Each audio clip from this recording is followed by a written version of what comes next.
It's time for Supply Chain Now Radio, sponsored by Apex Atlanta and Talent Stream.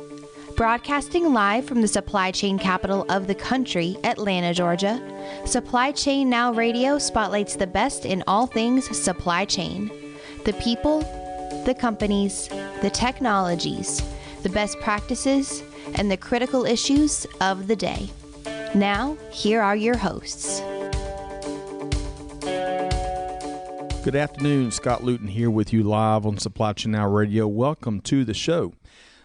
Today's show is our latest installment in our hashtag Leadership Matters series, which is sponsored by our friends over at the Effective Syndicate, a leading consulting firm that helps companies break through obstacles to establish bulletproof processes and, more importantly, teams that are built to win. Like all of our series on Supply Chain Now Radio, you can find our replays on a variety of channels from Apple Podcasts, SoundCloud, Stitcher, Spotify, Google Podcasts, iHeartRadio, TuneIn, and of course our friends over at Business Radio X. As always, would love to have you subscribe so don't miss anything. So let's welcome in our featured guest today, the one and only Mr. Beau Groover, founder and president of the Effective Syndicate. Beau, how you doing? I'm doing great, Scott. Thanks for having me again. You bet. Glad to have you back. We were able to connect just a couple weeks ago as you appeared on our Today in Manufacturing series that we hold in conjunction with the Georgia Manufacturing Alliance. Absolutely. You are lining up a great set of shows, one after the other out here. Well, I appreciate that. And the Fastenal story, which we talked about, we did two shows there at the Atlanta Distribution Center that Fastenal has, and they've got a pretty incredible story, I thought. It is completely incredible, and it's just what we always see with those super high-performing organizations. They've got a very solid, healthy culture, and they've got a bunch of bulletproof processes. When you put those two things together, you're just going to win. I like how you're just going to win. Man, we got to get your form. We got to get the Falcons and the Braves. I know. All of them got to get that formula there. Right. All right. So to our audience, I'm sure if you've been listening to more than a handful of shows, you've heard Beau Groover on our show before. Beau and his firm travels the country as they work extensively across the end-to-end supply chain industry. He's in and out of a lot of the companies, markets, sectors, you name it. Every couple of weeks, we have Beau on the show to join us to share some of his leadership observations and key takeaways from his travels on a regular basis. And it's really been one of our newer series that's been very well received. I always enjoy doing it because Beau does a great job, I think, of keeping it very practical and actionable. So what you're going to hear on today's show, my hunch, and we'll see, is nothing theoretical, nothing unproven that's been built at the labs in Mercury or Mars or something. It's going to be right down to earth, practical, actionable feedback that's driven from your personal experiences, right? Absolutely. Okay. We've set the bar kind of high with that. I know, but we're good at setting the bar high. That's okay. Right. All right. So today we're going to be talking a lot about team construction and management. Maybe better said, the DNA of the team built to win. So before we dive into that topic, Beau, I'm going to surprise you with a couple questions here. As always, we want to get, I think our audience appreciates the opportunity to get to know some of our guests a little bit better. So before we do anything else, let's pose some questions to you here. So first off, lead off hitter here. I'm always curious about the entrepreneurial mind and how it operates. Beau, you just celebrated the Effective Syndicate's 4th anniversary. So why did you launch your own company?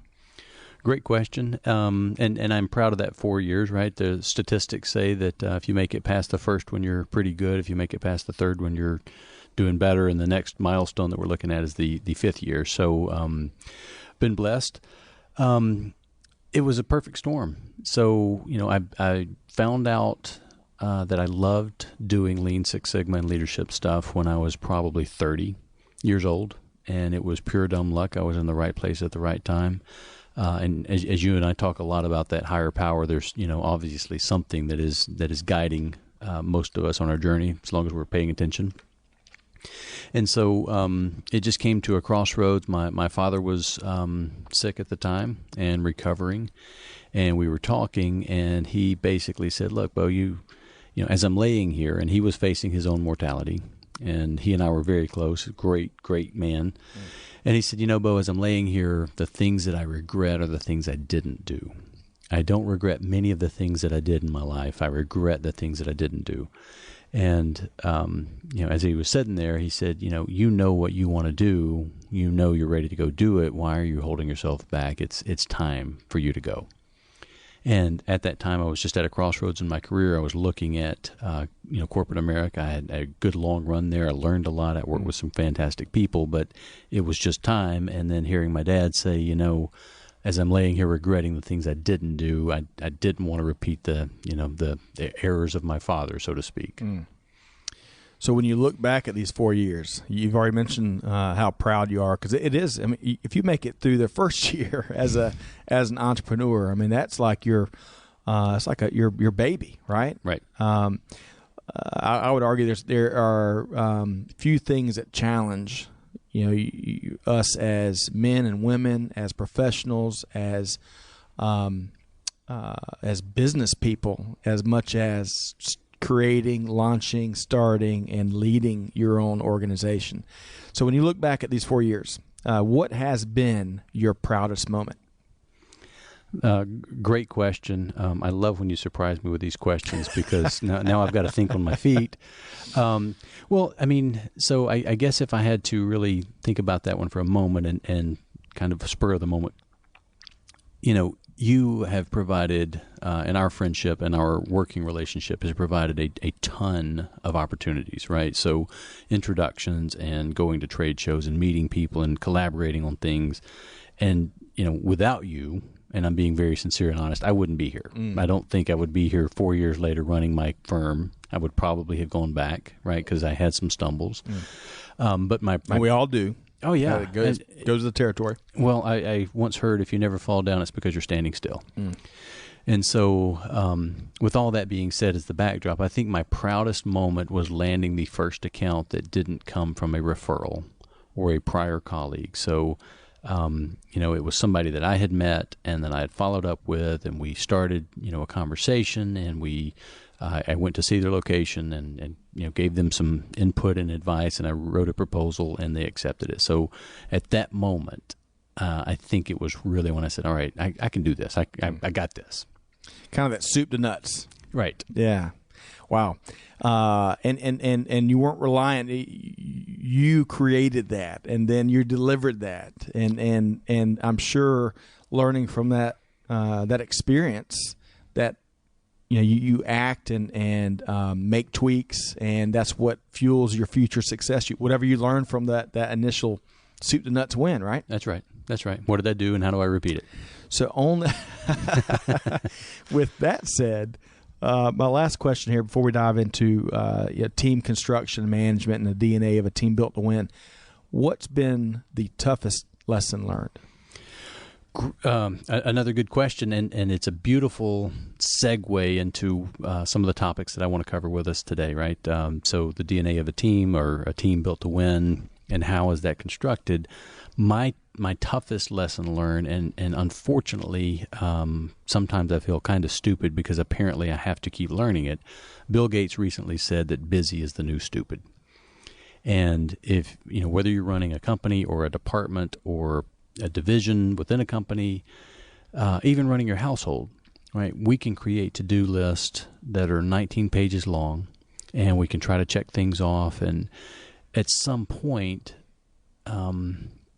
we have to force ourselves, or we have to have somebody in our circle that forces us to take a step back.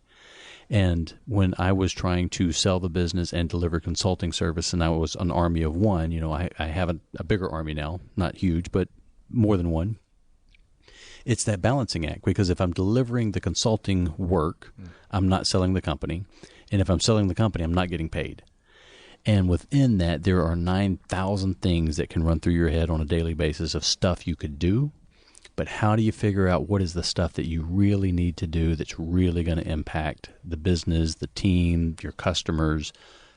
So that's the toughest lesson, and it's one that I think most of us who are self-aware are struggling with.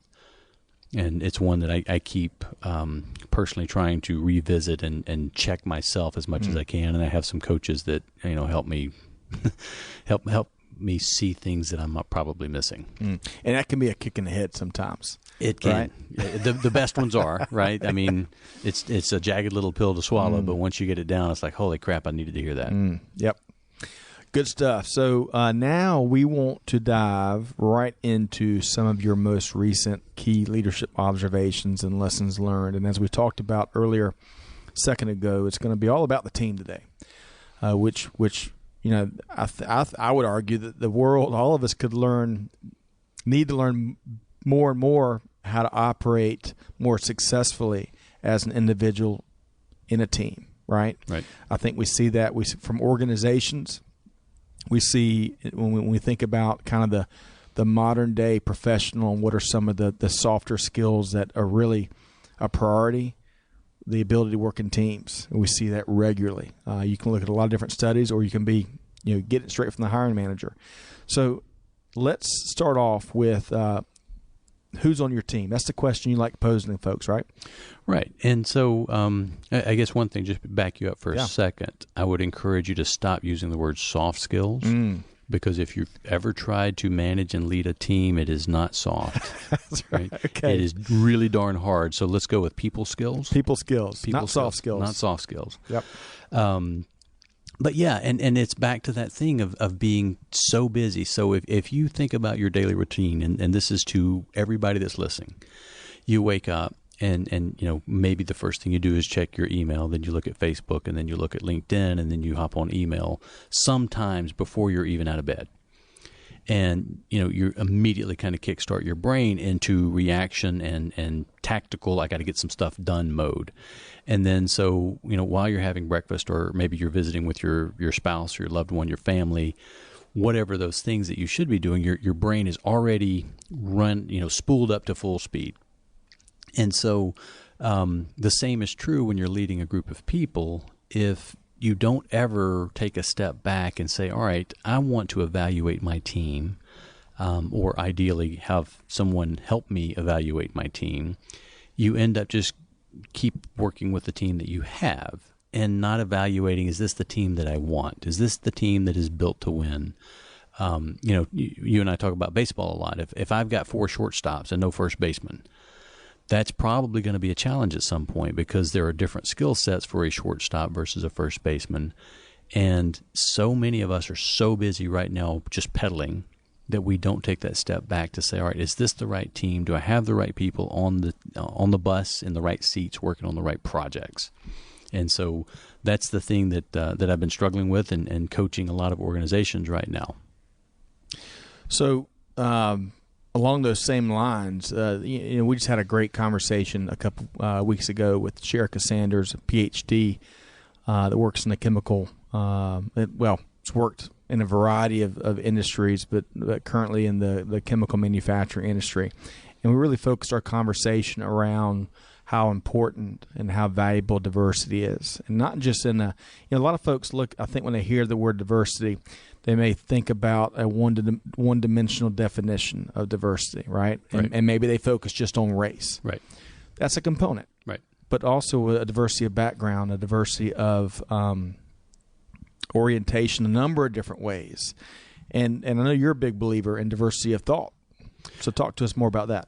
If you watch almost any commercial now on TV, it looks like this national slice of international, right? It's every race is representative. And not that there's anything wrong with that. It's just laughable. If you walk around and look at the groups of people that you would see at the mall or a ball game, it just doesn't look like that. But they're trying, in my opinion, so hard to pander to this great idea of diversity. My pushback is it's not about race, it's not about sex, it's not about religion, it's not about political affiliation. It is about, if everybody agrees with everybody, half the team is redundant. And so, you could look at it generationally, you could look at it by sex, you could look at it by race, but the point that makes a team effective is not the color of their skin, and it's not what they believe or who they pray to at night. It's, hey, we need people that think outside the box. We need some good people that are good at adhering to the rules, right? They want to follow things that have worked in the past. We need some people to challenge those rules. We need some people that are super creative and dynamic, and we need some people that are super serious, and we need some folks who are detail-oriented. We need some folks who are pie-in-the-sky dreamers. That's where, in my experience, a team gets its real energy working. That's where the magic happens, where it's not just we all agree with each other. Yep. But to get there, I would say that organizations like let's pick on resumes for a minute. Okay. I think in this day and age, I don't know what the latest figure is, but recruiters or hiring managers are looking at resumes 7 seconds a clip. Right.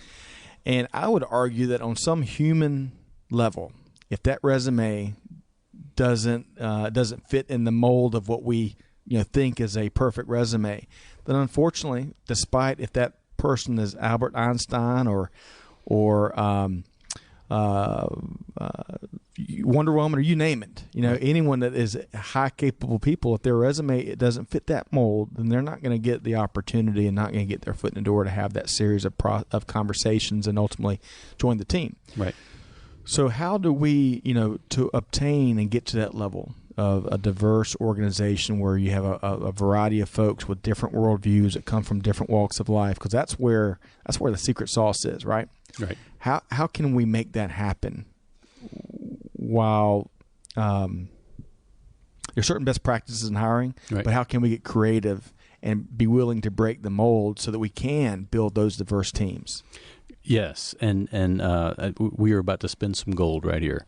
So, and I mean that sincerely, because unfortunately we have a bias, right? Whether I want to or not, I'm probably going to naturally hire and click with people that are more like me than not, right?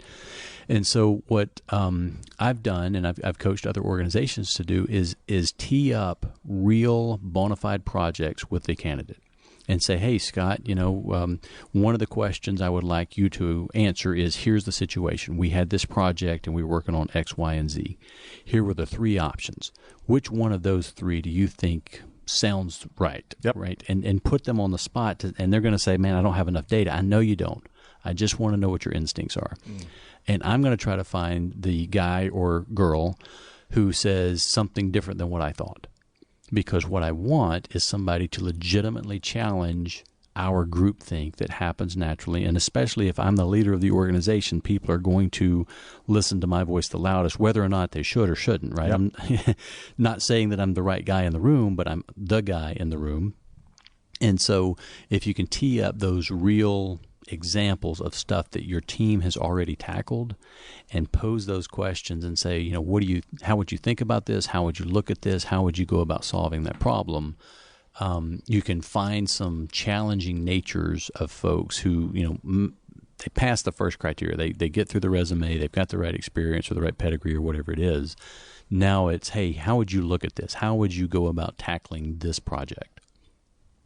So along those lines, in terms of looking at your team differently, this notion of running a mock draft. So looking on the heels of the NBA draft, right, just a few weeks ago, and the latest batch of multi-million-dollar athletes, my agent still hasn't called me to negotiate my NBA contract. I won't be waiting by the phone or anything, but let's talk about this notion of running a mock draft and what that means.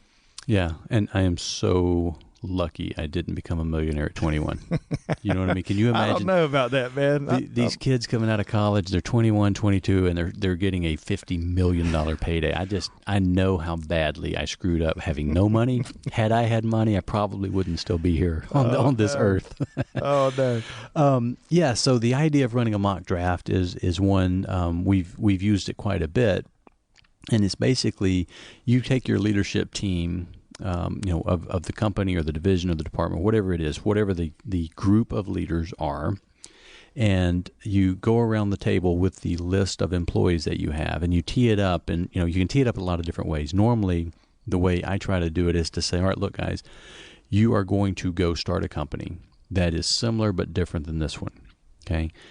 You're going to get a $2 million low-interest loan if you take some percentage of this team, and what we're trying to do is figure out who you would take. So don't think about the company in terms of, I need a marketing person, and I need a salesperson, and I need an ops person. Who are these people that bring the right level of get it done spirit, team dynamic stuff with you? Mm-hmm. And then they go around the room and they pick, right? So I'm going to say I pick Joe, and you say Mary, and I say Susie, and you say Tom. And we go down this list around the table of these leaders, and at some point, it always happens, somebody says, I don't want anybody else on this list. And it hits like a lead balloon because everybody's there, right? And there may be somebody goes, well, I would take Bill because, 2 weeks ago, Bill really saved my butt on that hard project, something like that. But then you kind of draw a line and you say, all right, guys, if you were going to start a company and you wouldn't take the rest of this list with you, and sometimes it's big. Sometimes there's like a third of the people that work there on this list, and you're saying, all right, why do they work here now if you wouldn't take them to a new place? And it's time for that soul searching, right? And it's a tough conversation, and we love people, right? We are all about helping people. It's a passion. But just because somebody doesn't fit on the team doesn't make them a bad person. Right. And unless you're in a not-for-profit, you're probably in business to win. And competition, in case you haven't noticed, is heating up, and it's going to get even more intense. And so, under the philosophy of you're going to win or lose based on the team that you've got on the field, you look at this list and say, man, there's 10 folks left. What are we going to do with them? Well, would you argue that even as uncomfortable, as unpopular, as some of the tougher decisions, you're managing that team and who's on the team is one of the more tougher parts about being a leader, right? Yep. You've got to be constantly evaluating and going back to that phrase of, but we've always done it that way in some way, shape, or form, and not I don't want to be sensitive or callous, right? But in some way, shape, or form that applies to your team and its makeup as well. Absolutely. Yeah. And leadership is a gift, right? So if you are charged with leading an organization, whether, again, that's a business, a division, or department, whatever it is, you have the gift of leading other people. And let's say there's 30 people in the department and you go through this mock draft, and let's make it a smaller number. Let's say it's only 5.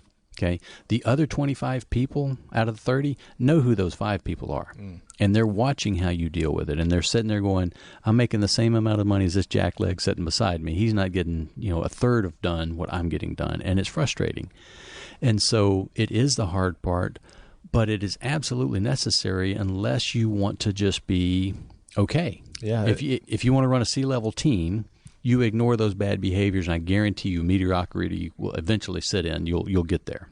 I think on the last episode of Leadership Matters, you were talking about mediocrity, and you were talking about we were using different retailers. We don't have to talk about the retailers' names, but on one end you had world-class, on the other end you had an abject failure. And in the middle, it was just the folks that, were here to do whatever and just kind of, do business as usual, day in and day out, right? Right. And those folks that are middle of the road, I think what you put it in that last episode, eventually get hit by a car, right? It's exactly right. So, and I think a lot of employees end up to the place where, I'm just going to do not enough. I'm just going to do enough so you don't fire me and you keep me off the radar. So don't engage me. Don't offer me any promotions or any extra money or any extra work. And we'll just, kind of shake hands. I'll show up and I'll be as vanilla as I can. And you don't mess with me. And that becomes kind of this accepted mode, if you will. And again, what we're trying to do with the draft is not isolate and hurt people, but is trying to force them to take a look and say, look, we're not getting the results we want. That's why my company's in there, right? The Effective Syndicate's coming in to do some of this hard coaching and hard challenging stuff to say, okay, you're not getting the results. Let's look at your team. Who's on the field? Oh, well, crap, you got 3 shortstops, and 2 of them have got broken legs. So, maybe not that's, win a pennant. You're right. We're not going to go deep into the playoffs like this, guys. But more importantly, what are you going to do about it?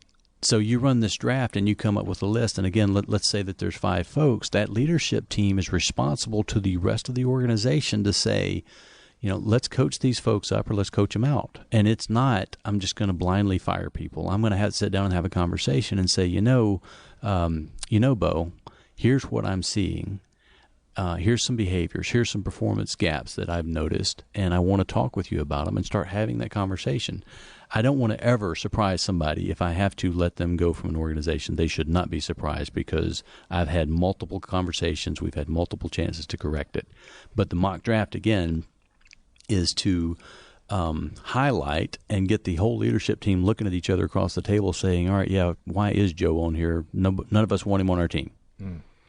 So anchors is where we're going next, right? And you're already speaking along. You're already kind of doing some foreshadowing here, because the anchor, that when you refer to anchors, we're not talking about the anchor of a tug of war that kind of serve as that foundation, that piece that grounds everybody else.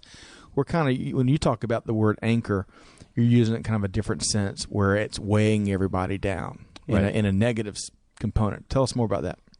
Yeah, so it's the saying, I think now, is like the vibe of the tribe, and there are usually folks who don't fit in culturally and performance-wise.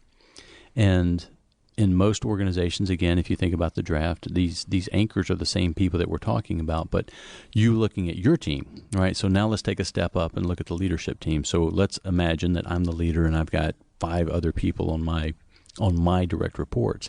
If I don't look at all 5 of those people and say that in my mind they're all stars, and there's no way if I were going to go leave this company I wouldn't try to take all 5 of them with me, then you got to say, why are they on my leadership team? And in some cases, they just there, right? They were there when I got here, and he's pretty okay. He's doing enough that I don't want to fire him, but he's not setting the world on fire, or she's not. And so that thought process of what are the people that are making up my team, and how much are they contributing to both the culture, what does the people side of the company look like, and on the process side. And if there's a gap in either one of those, as the leader, it is my responsibility to address it, and address it aggressively.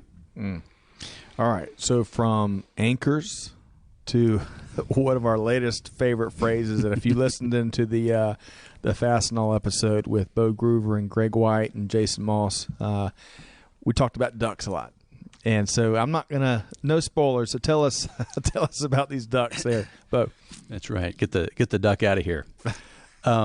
So a great story, and the background on the story is myself and one of my business partners were talking to a person that we thought could work with us. And, the resume looked good, had a phone conversation, and we were debriefing. So, independently, Alex spoke to the person, I spoke to the person, and we were comparing notes and said, hey, what'd you think about him? And Alex said, well, Beau, I really like him, but he's a duck. And I had never heard this phrase before. I'm not sure that I don't know what a duck is. And I said, Alex, so I'm not sure what you mean by a duck. He said, Beau, let me tell you like this. I once worked for a guy who explained it to me. If you need someone to fly, you go find an eagle.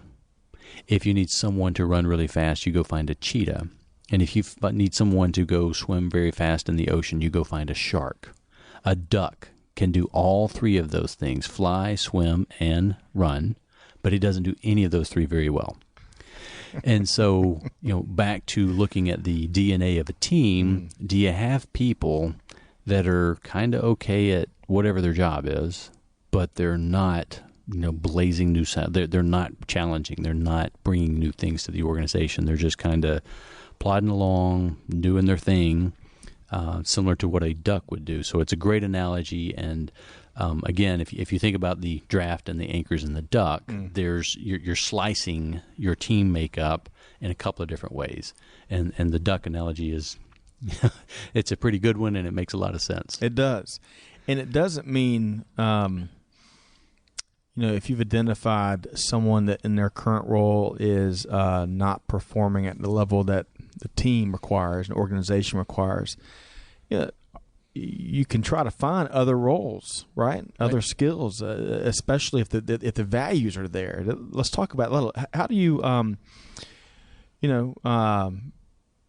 how do we put those ducks in roles where quacking may be the number one responsibility? Right. Well, and I think again, you and I know we've had a long history. As transparently as you can, have the conversation and find out what is it that this person is really, really good at.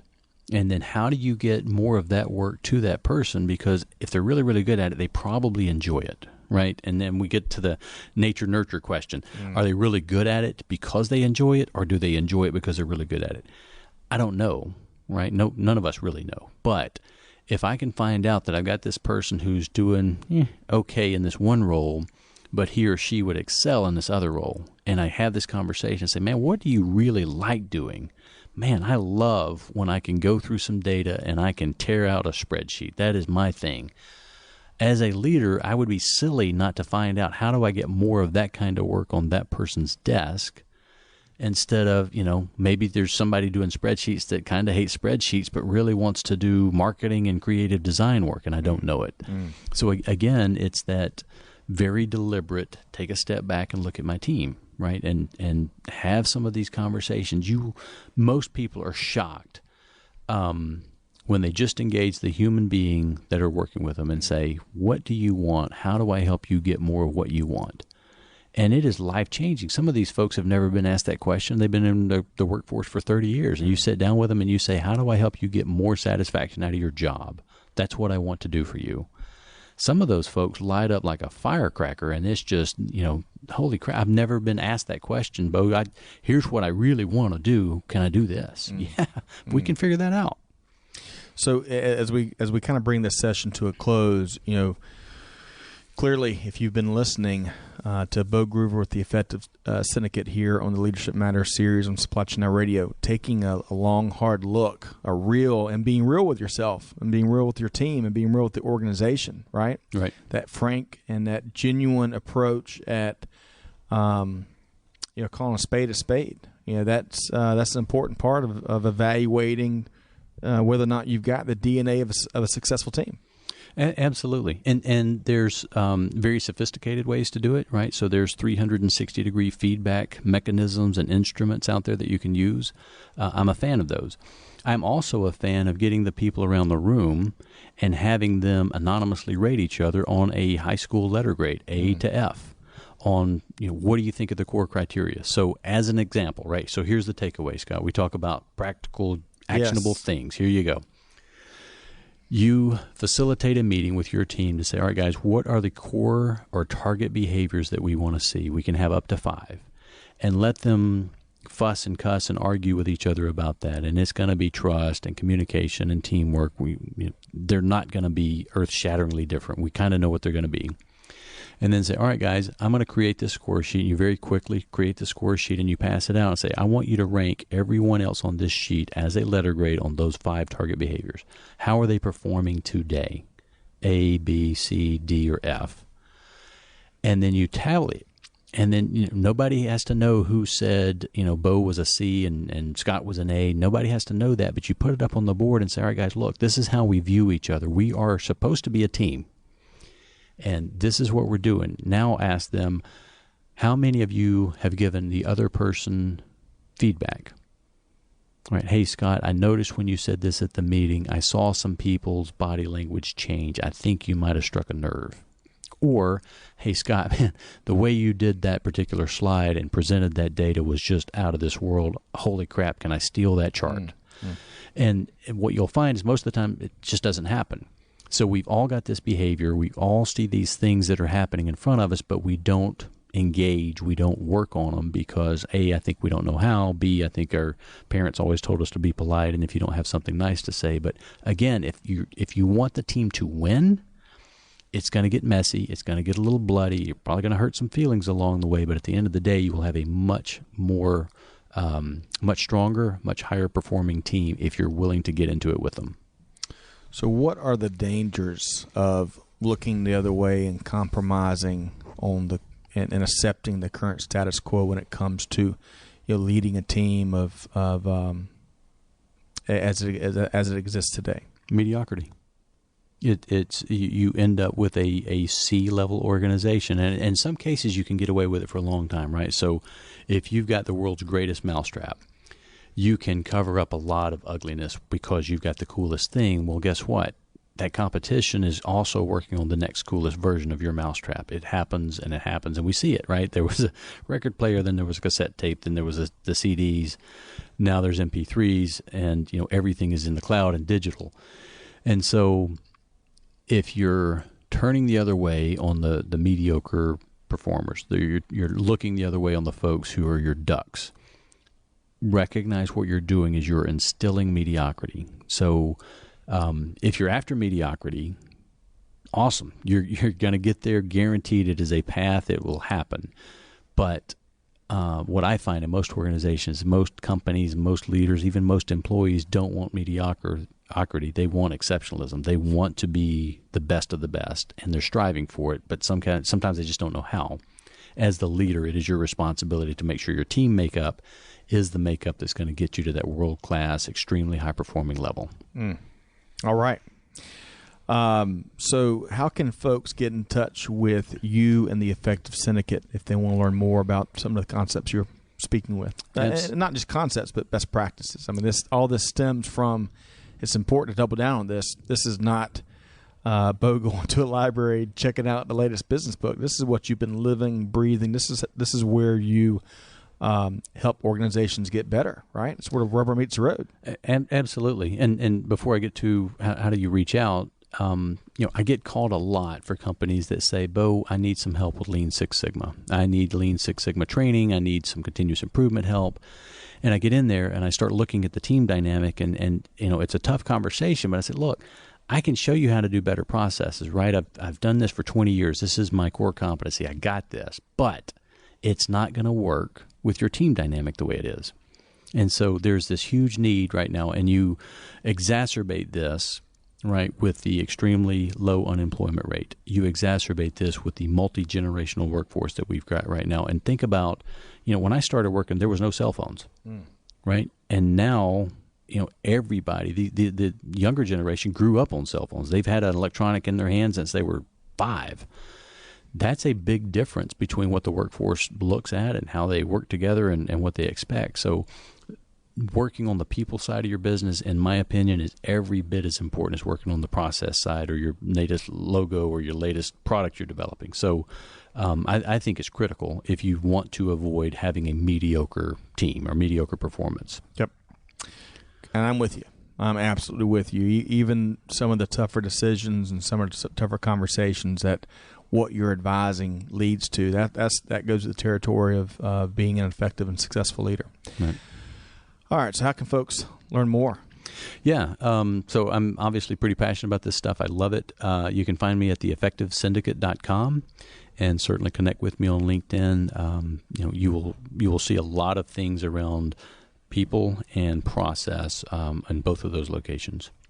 And you've also, beyond your podcast here every couple of weeks on Supply Chain Now Radio, we've got an upcoming webinar in August that will be released, and we'll, as we get those details filled in, we'll add that link to the show page. But Beau, you've done a series of webinars with us, including 5.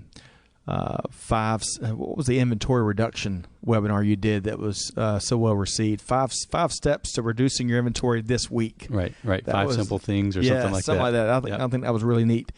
But today, clearly, we touched on the not the soft skill side, or not the people side of improving your organization, which can be extremely challenging at times. So you can learn more at theeffectivesyndicate.com. Check out the blogs. Of course, Beau will be back on with us in the next couple of weeks as we pick his brain on his latest and greatest experiences and observations in the world of leadership. Okay, so we're going to wrap up on a couple of upcoming events here. We invite all of our audience to come check us out in person. We've got a variety of trade shows we're going to be at, broadcasting live at over the next few months. Supply Chain Now Radio is a proud media partner of the 2019 AIAG SCAC Supply Chain and Quality Conference. This is all about the world of automotive. September 12th to the 13th in beautiful North Charleston, South Carolina. we're sponsored. A lot of broadcasts there are sponsored by the Effective Syndicate, so you'll be able to come meet Beau Groover as well. Proud partners of the Georgia Manufacturing Alliance. We are going to be broadcasting live from the Georgia Manufacturing Summit on October 9th. That's going to be at the Cobb Galleria. And you can learn more at the GeorgiaManufacturingAlliance.com. Come see us in Austin, Texas, where hopefully we're going to be eating some good barbecue maybe down there and plug it in with the 2019 Logistics CIO Forum there in Austin. Beau, you're going to chime in on something? Absolutely. You got to go get some of that barbecue. So November 7th and 8th in 2019 here, we're partnering with EFT as a media partner of their Logistics CIO Forum. Don't miss that. 300-plus senior IT leaders and over 50 speakers from across the IT world, especially from a supply chain standpoint. But all of that, big thanks to our guest today, Beau Groover, founder and president of the Effective Syndicate. Really appreciate what you do and what you bring to the table. To our listeners, don't forget, I think the one key practical takeaway that you can do on your own without partnering with Beau and the Effective Syndicate is getting your team in a room and doing, identifying the 5 core behaviors, getting all that out on a core, what'd you call it, a core behavior sheet or something, a grading system, and then confidentially share the findings with the rest of the team. It can be an eye-opener, I'm assuming. Yeah. So it's the 5 target behaviors. What are the behaviors that we think are most important to us as a group, and then ask each person to anonymously rate the other folks in the room. And you included, if you're, as a leader, if you're strong enough to get that kind of feedback, because you may be surprised yourself. You think you're the whiz kid at communicating. People think you're a D performer. Eye-opening, right. For sure.